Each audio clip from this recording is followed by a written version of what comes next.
Лето на исходе, солнце жаром выше, только вот жарой нас пугать не надо. Мы температуру видели повыше, мы ведь ребятишки из-под Волгограда.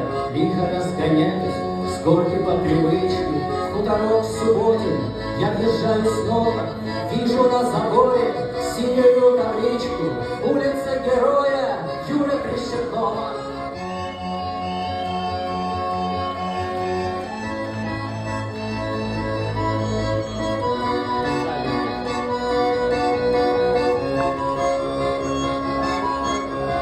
Юрка мой ровесник, мы из тех мальчишек, что в садиках советских, после запеканки, подтянувши шорты, начитавшись книжек, шариковой ручкой рисовали танки. Было все прекрасно, все они пели. Олимпийский Мишка полетел куда-то, и никто не ведал, что на самом деле в этот год рождались новые солдаты.